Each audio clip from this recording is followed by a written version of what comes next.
Hello.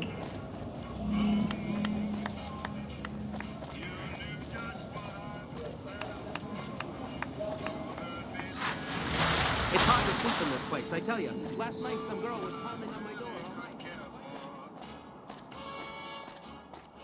And then there suddenly appeared before me the only one my arms will hold. I heard somebody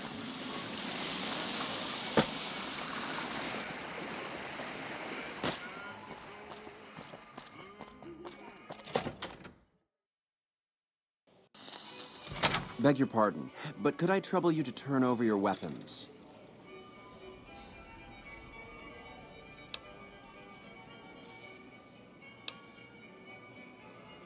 My deepest apologies for the slightest inconvenience. You have my assurance that everything will be returned upon your departure.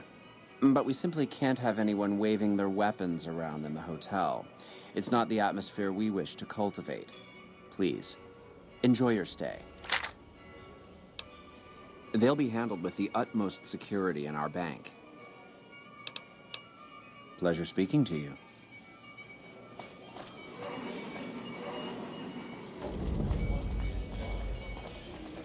You watch yourself around Mr. Gunderson. Those Legion elite troops are bad blood.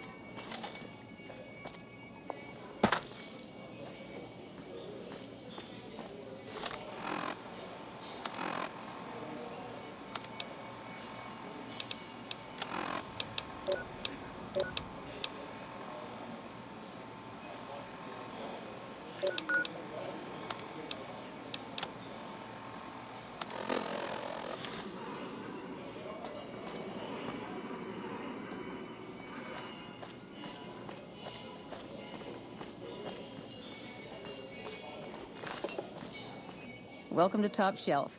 The drinks cost twice as much during happy hour, but they draw twice the attention, too.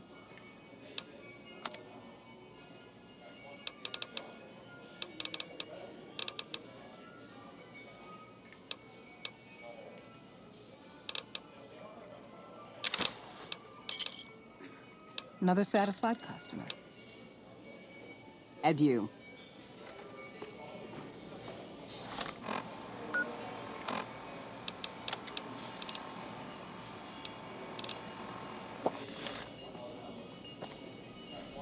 Mark my words, won't be long before the Legion and NCR butt heads over Hoover Dam.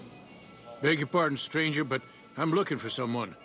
You ain't seen a young man with dark brown hair and a white hat on lately, have you? Ain't nobody got one darn piece of news about my boy. Not one lousy speck of information. Ain't got one Brahmin unaccounted for across a dozen ranches. But I'm here for an hour, and my own son just up and disappears on me.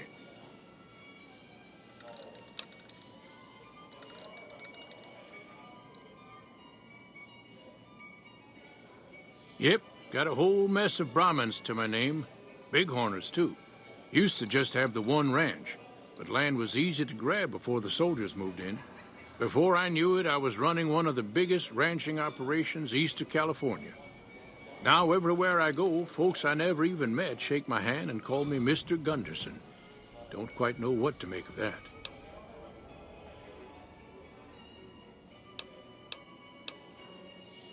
My boy, Ted, he was right here. I didn't leave him but a minute. I told him to stay put while I talked some things over with the White Glove folks. He was never one to stay tied down to a spot, though. Gets that from his mother. Got most of my staff out looking for him now. I'd be out myself, but I keep hoping he'll show up back here. Of Of course, if he does that, I'll whoop him till his skinny hide turns to leather for putting me through this. But that don't mean I wouldn't be grateful.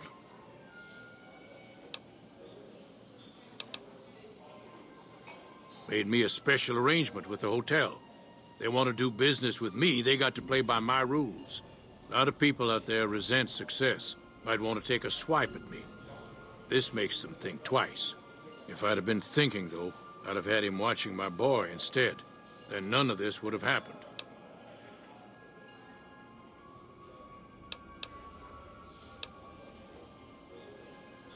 That's between me and the White Glove Society. But let's just say they control the food supply around here, and I got lots of food to give. But that ain't as welcome as you might think. That's what they call themselves, the folk that run this place. They're the ones dressed all fancy with their bow ties and shiny dresses. Some of them got masks, too. Real hard to trust folks like that. A couple of them show their faces, and that's who I do my business with. I don't talk to none of the other ones. I'd be more than happy to have you. Heck, I'll hire anybody with a pair of legs and at least one good eye at this point. There'd be a lot of money in it for you if you can get him back to me safe. And if he ain't, you can bet I'll pay for the names of the sons of bitches responsible. I'll be here.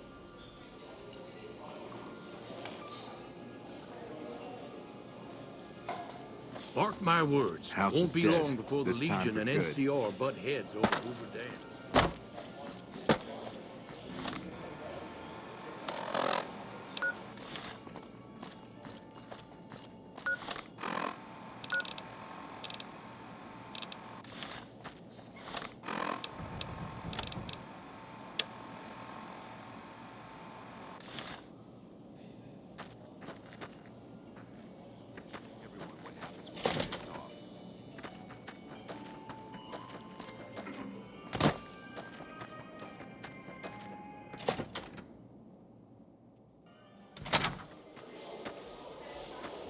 Welcome to the Ultralux. I do hope it exceeds your every expectation.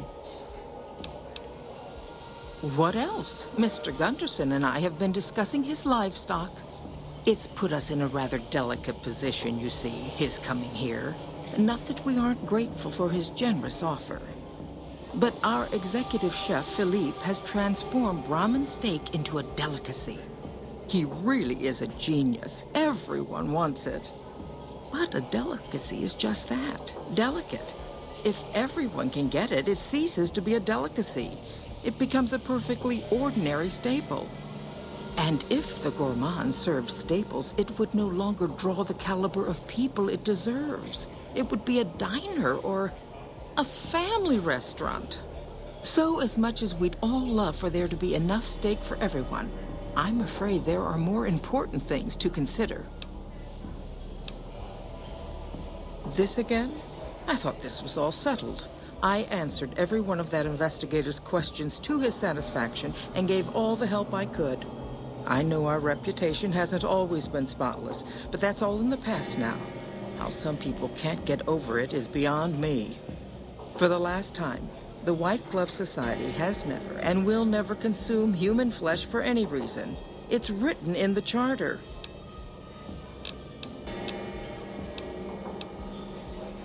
Now, didn't I already tell you that we don't do that sort of thing? We do not engage in cannibalism here under any circumstances. Though we haven't always been the White Glove Society. There was another time, a dark time, when we went by a different name. But that's all changed now. We've evolved past such base impulses since settling into our new home. I've seen to it that those days are behind us.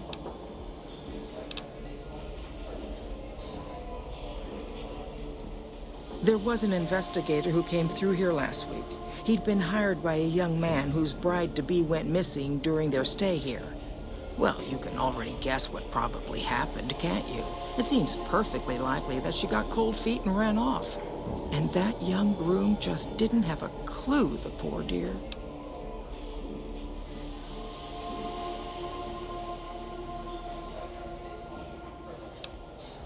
A man? Well, then this Well, this can't be. 2 disappearances in my hotel? What will people say? I'm going to have a word with my staff about security on the premises. Whether these people are found or not, our guests simply must feel safe in their own rooms. Why, yes, I think so, if he hasn't checked out yet, that is. I had our maitre d' Mortimer offer him a complimentary room for as long as it took for him to be satisfied. You see, the White Glove Society remains the very picture of courtesy, even in the face of such impolite accusations. We have nothing to hide here.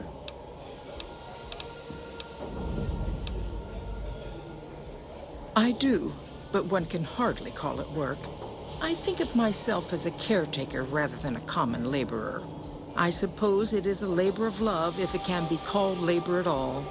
We at the White Glove Society are all responsible for maintaining the beauty and class of the Ultra-Luxe. And as its founder, I suppose it falls to me to decide how we go about it. You disgust me. How dare you say such a filthy thing in my establishment? I ought to have you arrested. You'll kindly mind your tongue, or we shan't speak any further. Ta-ta.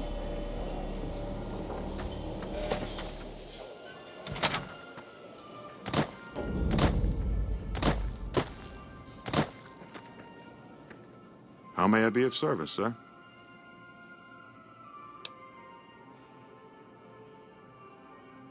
Private investigator. Ah, yes, I remember the gentleman. This was about the missing bride. Such an awful thing. I do hope he finds her whereabouts. If I might pry, have you found something that will help his investigation?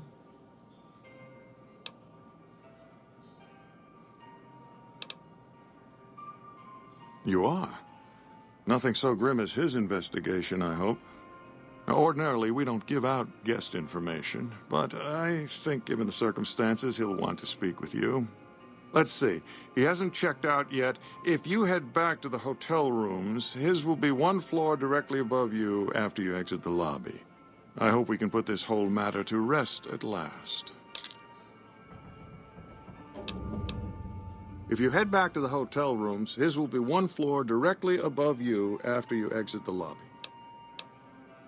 No, not from the likes of you, I'm afraid. I don't think you'd have the stomach for it. Better look elsewhere. My, such a popular question. I suppose it is only natural to see us and wonder what it is that makes us special. The White Glove Society has only just made itself known to the public, of course, but our pedigree was established over generations. Were we always so refined? I'd be lying if I said yes. But I've always felt we were destined for a place atop modern society. And now, here we are. Not everyone can wear the finest clothes and eat the finest foods, obviously. That's just the reality we live in. But surely we can agree that the most tasteful, sophisticated people are the most deserving. And that's what the White Glove Society is all about. Ah, yes. I've heard that one too. Jealous people say such nasty things. I feel sorry for them. Good. And you know what it is to be discreet in matters of nutrition. Perhaps you can help me. I'm in a bind. I've been planning an exquisite society dinner, but there's a bit of a problem with the main course. He's got a powerful and temperamental father. Yes, the wrong person. We scouted the right one for weeks. The heir to a mercantile empire, sort of a black sheep. He cut ties with his family and left their estate to wander. He was ideal, corn-fed and well-to-do, but no one to miss him if he were to disappear.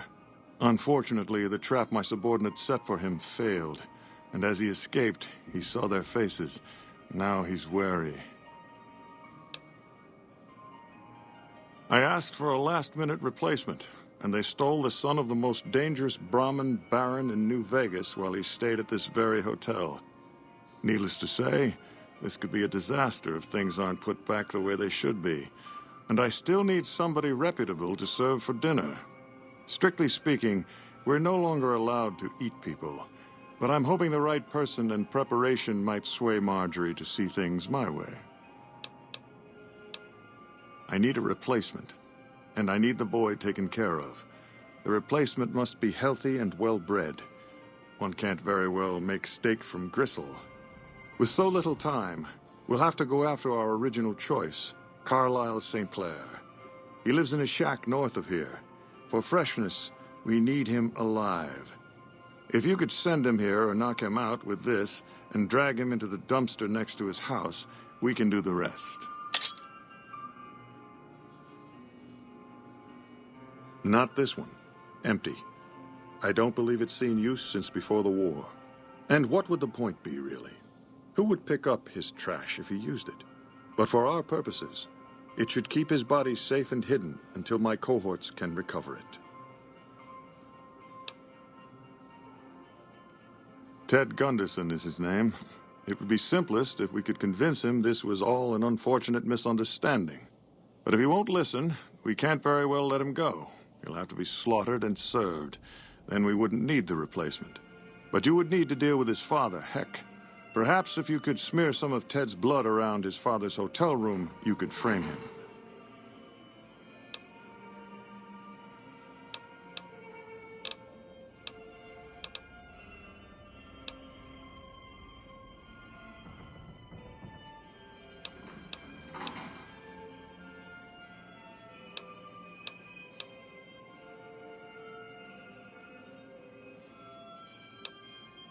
Splendid, splendid.